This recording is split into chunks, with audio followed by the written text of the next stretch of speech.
네, 로마서 8장 28절에서 29절 우리 한 목소리로 읽어보겠습니다. 시작. 우리가 알거니와 하나님을 사랑하는 자 곧 그의 뜻대로 부르심을 입은 자들에게는 모든 것이 합력하여 선을 이루느니라. 하나님이 미리 아신 자들을 또한 그 아들의 형상을 본받게 하기 위하여 미리 정하셨으니 이는 그로 많은 형제 중에서 맏아들이 되게 하려 하심이라. 아멘. 네, 어마어마하게 추운 날씨 속에 예배드리러 오신 여러분 환영합니다. 오늘 하나님께서 은혜 주시기를 빕니다. 네, 오늘은 사도신경 첫 부분, 성부 하나님, 우리 아버지 하나님에 관한 부분을 나누어 보겠습니다. 오늘 첫 번째는 하나님 아버지는 성자의 아버지이시다입니다. 구약에도 보면 하나님은 나의 아버지시다, 그리고 나는 하나님의 아들이다 라고 한 사람들이 있습니다. 누굴까요?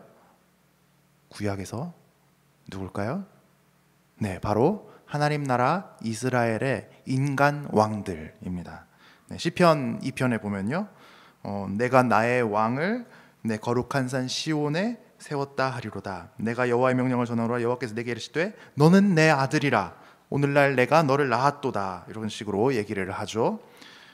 이스라엘의 왕은 온 우주의 왕이신 하나님 대신 이스라엘을 다스리는데, 하나님이 이 인간 왕을 세우셨고 또 이 인간 왕의 통치가 땅끝까지 이르게 하실 것입니다. 심지어 이 인간 왕이 하나님의 아들이고, 또 하나님은 이 인간 왕의 아버지이고, 하나님이 이 인간 왕을 직접 낳았다라고까지 말씀합니다.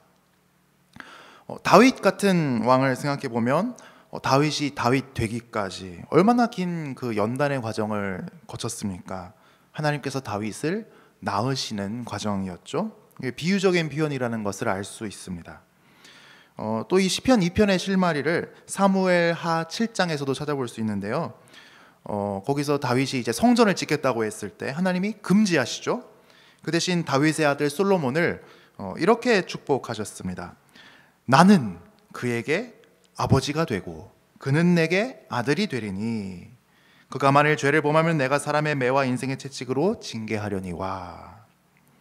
그래서 이 이스라엘의 왕들은 대대로 하나님의 아들이라는 칭호를 가졌고 하나님을 아버지라고 부를 수 있었습니다.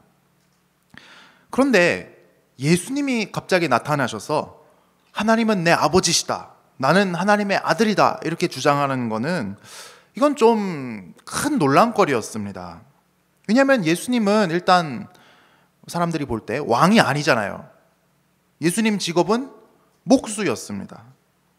팔레스타인에서 목수는 이 공방에서 아주 낭만적으로 가구 만드는 사람이 아니고 건설 현장에서 일하는 일용직 노동자였습니다. 그리고 예수님 아무리 잘 봐줘야 기껏해야 떠돌이 성경 교사 랍비였습니다.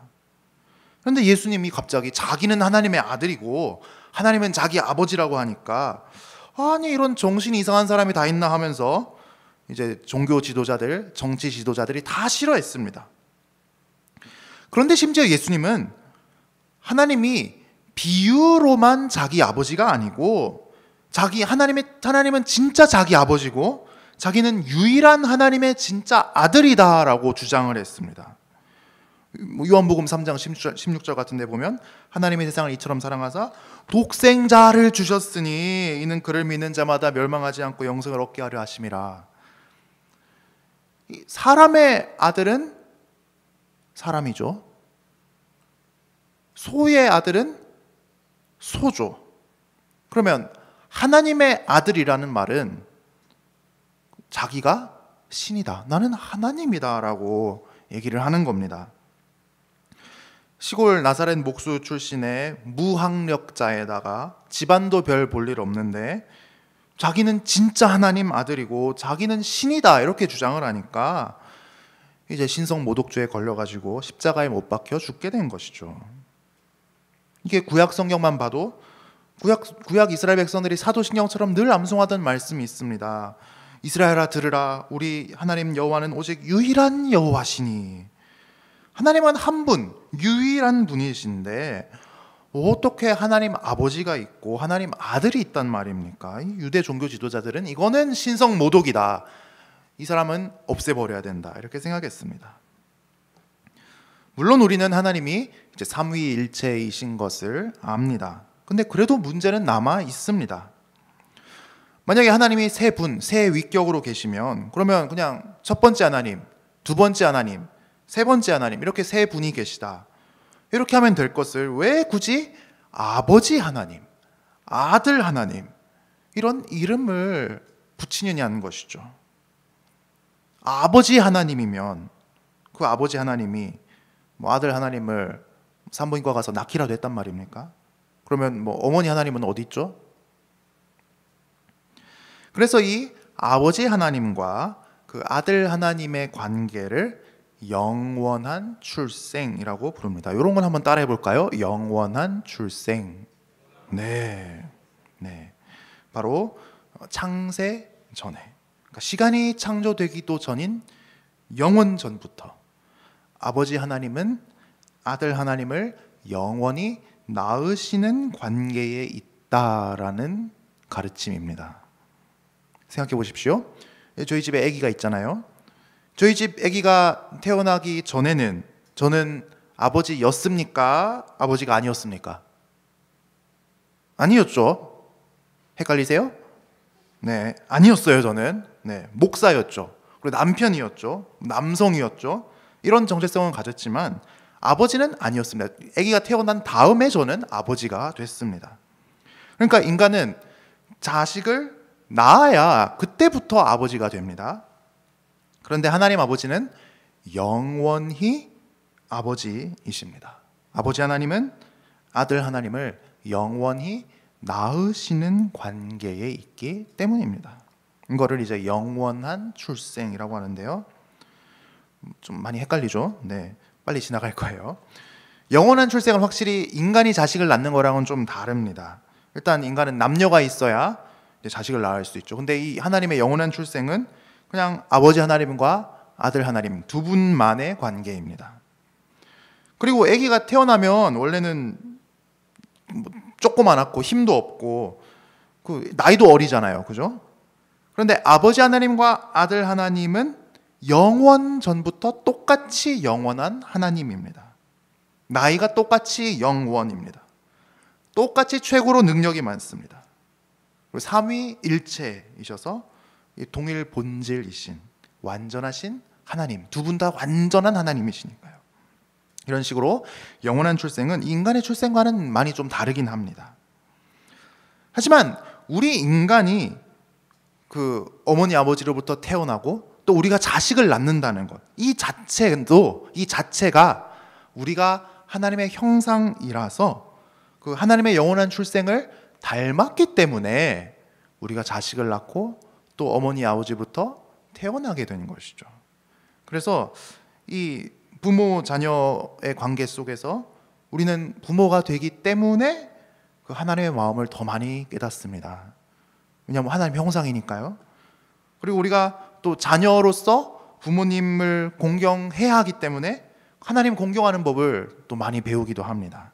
그러니까 이 영원한 출생 교리는 그냥 사변적이고 쓸모없는 것이 아니고 우리가 이 하나님의 영원한 출생까지도 하나님 형상으로 닮았기 때문에 우리의 이 부모 자녀 관계를 통해서도 우리가 하나님을 더 알아가고 하나님의 마음을 깨닫게 되고 하나님을 더 닮아가게 됩니다. 그리고 이 아들을 향한 그 아버지 하나님의 사랑도 더 깨닫기 때문에 우리 이 부모 자녀 관계도 더 아름다워지고 우리가 자녀도 더 사랑할 수 있게 되는 그런 기초가 되는 아주 소중한 교리입니다. 그리고 이 영원한 출생 교리가 중요한 이유가 한 가지 더 있는데요. 바로 그 아들 하나님이 아버지 하나님으로부터 나신 아들 하나님, 즉 하나님 아들의 자격을 가진 분이시기 때문에 우리도 하나님의 자녀가 되고 하나님 아버지가 우리 아버지도 되실 수 있습니다. 바로 오늘 두 번째, 우리 아버지입니다. 우리가 아들 하나님, 예수님을 믿을 때 어떤 일이 일어나는가 하면 그 아버지 하나님, 아들 하나님과 한 하나님이시고 똑같이 하나님이신 성령 하나님이 우리 안에 찾아오십니다. 예수를 믿을 때요. 그런데 이 성령 하나님이 우리 안에 찾아오실 때 예수님이 비록 지금 부활하신 몸으로는 하나님 보좌 우편에 계시지만 영으로는 이 성령 하나님과 항상 함께 계시거든요. 왜냐하면 삼위일체 교리에 따르면 아들 하나님은 성령 하나님과 한 하나님이시고 구별되지만 분리되지 않으시는 그런 하나님이시니까요. 그래서 예수님을 믿고 성령 하나님이 우리 안에 찾아오실 때 우리를 구원하신 예수님까지도 영으로 우리 안에 함께 찾아오십니다. 그래서 바울이 내가 그리스도와 함께 십자가에 못 박혔나니 그런즉 이제는 내가 사는 것이 아니 오직 내 안에 그리스도께서 사시는 것이라 라고 했을 때 이건 어떤 비유나 상징이 아니고 정말로 예수를 믿고 성령을 받을 때 예수님께서 영으로 내 안에 오셔서 내 안에 존재하게 되신다는 그런 교리입니다. 그래서 영원히 떠나지 않으십니다. 이걸 이제 우리가 연합이라고 합니다. 이 성령님을 통해서 예수님이 우리 안에 찾아오시는 것이 너무너무 중요합니다. 예수님이 우리 안에 오실 때 예수님 안에 있는 그 죄사함과 십자가 죄사함과 완벽한 의로우심과 영원한 생명과 거룩함 같은 이 모든 구원의 축복을 예수님 안에 담아서 우리 안에 찾아오시기 때문입니다. 예수님을 믿고 예수님이 내 안에 찾아오셔야 예수님 안에 있는 죄사함이 내 것이 됩니다. 예수님 안에 있는 완벽한 의로우심이 내 것이 됩니다. 예수님 안에 있는 영원한 생명이 내 것이 됩니다. 예수님 안에 있는 거룩함이 내 것이 됩니다. 특히 예수님 안에 있는 이 구원의 축복 중에서 너무너무 중요한 것이 바로 예수님이 가진 하나님 아들의 자격입니다. 예수님은 예수님이 가진 이 하나님 아들의 자격까지도 자기 안에 담아서 성령을 통해 성령과 함께 우리 안에 오십니다. 그래서 예수님 안에 있는 하나님 아들의 자격까지도 내 것이 됩니다. 그래서 우리가 하나님의 입양된 아들, 딸이 되는 것이고 하나님이 친히 우리의 아버지가 되십니다. 그래서 로마서 8장 15절에서 이렇게 말씀했습니다. 너희는 다시 무서워하는 종의 영을 받지 않고 양자의 영을 받았으므로 우리가 아빠, 아버지라고 부르짖느니라. 우리가 하나님 아버지의 아들들이 된다는 것이 얼마나 놀라운 축복입니까? 우리는 하나님의 아들이 됐으니까 이제 아들은 아버지를 닮았잖아요. 하나님을 닮은 존재로 변화되기 시작합니다. 로마서 8장 29절에 이렇게 나옵니다. 하나님이 미리 아신 자들을 또한 그 아들의 형상을 본받게 하기 위하여 미리 정하셨으니 이는 그로 많은 형제 중에서 맏아들이 되게 하려 하심이니라. 맏아들이 이제 제일 큰 형님이잖아요. 예수님이 제일 큰 형님이고 제일 큰 형님은 당연히 아버지 하나님을 닮았죠. 근데 우리도 예수님을 닮아가고 하나님 아버지를 닮아간다는 그런 말씀, 한 가족이 되니까요. 또 하나님께 기도하면 모든 기도를 들어주시고 응답해 주십니다. 아들이니까요. 특히 필요한 걸 달라고 하면 다 풍성하게 해주십니다. 마태복음 7장 9절에서 11절입니다. 너희 중에 누가 아들이 떡을 달라 하는데 돌을 주며 생선을 달라 하는데 뱀을 줄 사람이 있겠느냐. 너희가 악한 자로도 좋은 것을 자식에게 줄 알거든. 하물며 하늘에 계신 너희 아버지께서 구하는 자에게 좋은 것으로 주시지 않겠느냐. 예수를 믿고 우리가 예수님이 가진 하나님 아들의 자격을 받아서 우리가 하나님의 아들이 되고 하나님을 우리 아버지라고 부를 수 있다는 것은 이렇게 놀랍고도 감사한 일입니다. 그런데 우리는 하나님이 우리 아버지시라는 거를 우리 사도신경으로 매주 신앙 고백을 하잖아요. 매주 고백을 하면서도 염려합니다. 그래서 예수님께서도 이렇게 말씀하셨죠. 그러므로 염려하여 이르기를 무엇을 먹을까 무엇을 마실까 무엇을 입을까 하지 말라. 이는 다 이방인들이 구하는 것이라. 너희 하늘 아버지께서 이 모든 것이 너희에게 있어야 할 줄을 아시느니라. 우리는 무엇을 먹을까 무엇을 마실까 무엇을 입을까, 내가 망하진 않을까, 내 인생이 잘못되진 않을까, 내게 아름다운 미래가 있을까 염려합니다. 당장의 고난 때문에도 염려합니다. 당장 아프니까요. 당장 괴로우니까요. 당장 힘드니까요. 당장 정신을 못 차리겠으니까요. 그런데 우리가 하나님을 아버지라고 믿음으로 고백한다면 우리가 고난은 받지만 염려하지 않고 아버지 하나님을 신뢰함으로 모든 고난을 이길 수 있습니다. 왜냐하면 하나님 아버지께서는 자녀들에게 가장 좋은 것을 주시기 때문입니다. 특히 고난을 주셔도 그 고난이 무의미한 고생이 아니고 그 고난에 하나님의 뜻이 있고 그 고난을 통해서 하나님의 뜻이 이루어지기 때문입니다. 고난을 향한 하나님의 뜻은 무엇일까요? 오늘 말씀은 로마서 8장 29절에서 우리가 아까 읽었죠. 하나님이 미리 아신 자들을 또한 그 아들의 형상을 본받게 하기 위하여 미리 정하셨으니 이는 그로 많은 형제 중에서 맏아들이 되게 하려 하심이라. 일단 우리를 향한 하나님의 목적이 29절에 나옵니다.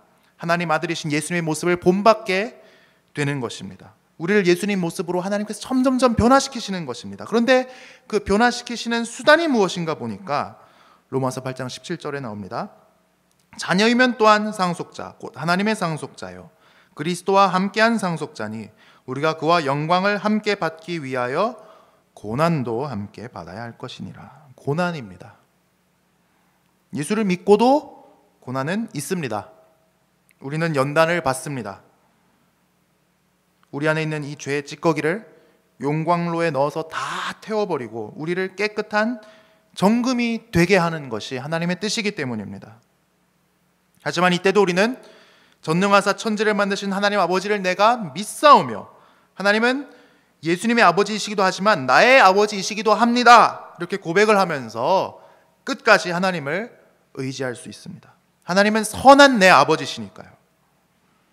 그래서 하이델베르크 교리문답이라는 걸 보니까 이렇게 써놨습니다. 그의 아들이신 그리스도 때문에 이 영원하신 창조주 하나님은 나의 아버지요 하나님이십니다. 나는 하나님을 신뢰함으로 하나님께서 나의 몸과 영혼에 필요한 모든 것을 채워주시며 이 슬픈 세상에서 내게 닥친 모든 역경을 내게 선으로 바꾸어 주실 것을 의심하지 않습니다. 하나님은 전능하시기 때문에 능히 이 일을 하실 수 있으며 신실하신 아버지이시기 때문에 기꺼이 그렇게 하십니다. 혹시 아버지에 대한 상처 때문에 가부장제 때문에 어떤 상처를 받아서 하나님을 아버지라고 부르는 것도 힘드신 분이 있을 수도 있습니다. 하나님 아버지를 믿으십시오. 그 하나님 아버지를 만나십시오. 하나님 아버지가 얼마나 좋은 분인지 체험하는 복을 받으시길 바랍니다. 육신의 아버지보다 비교할 수 없을 정도로 훨씬 더 좋은 하나님 아버지를 만나서 그 마음의 상처까지도 깨끗이 씻겨지고 당당하게 이 세상을 살아가게 되기를 빕니다. 오늘 마지막으로 이제 짧게 할 텐데요. 전능하사 천지를 만드신입니다. 우리가 고백하는 아버지 하나님, 이제 전능하사 천지를 만드신 분이라고 우리가 고백을 하죠. 그 하나님의 속성이라는 교리가 있습니다. 하나님이 어떤 분이신지 이제 성경에서 쭉 연구를 해놓은 건데요. 뭐 이제 완전하시고 무한하시고 영이시고 불변하시고 무량하시고 영원하시고 불가해하시고 최고로 지혜로우시고 막 이렇게 있습니다. 그런데 사도신경은 유독 전능하사라고 시작을 하면서 이 하나님의 전능하심이라는 속성을 강조합니다. 이게 다른 속성은 덜 중요해서 그런 것이 아니고 성경을 살펴보면 성경 자체가 하나님의 전능하심을 여러 번 강조를 하고 있습니다. 하나님께서 전능하신 하나님이시라는 것은 첫째로 하나님이 온 우주를 창조하셨다는 것입니다. 그래서 사도신경에서도 나는 전능하신 아버지 하나님, 천지의 창조주를 믿습니다라고 하죠. 지금 뭐 이제 영신여고 오늘 잔뜩 공사하고 있는데요. 지금 학교를 우리가 새로 짓는 것도 아니고 조금 이제 고치고 개조만 하고 있는데도 이게 얼마나 힘든 일입니까? 한겨울에도 땀이 뻘뻘 나면서 일을 합니다. 그런데 하나님께서는 아무것도 없던 중에서 온 땅과 하늘과 이 지구와 온 우주를 다 창조하셨습니다. 오직 말씀만 하심으로써요. 하나님은 전능하신 하나님이시니까요.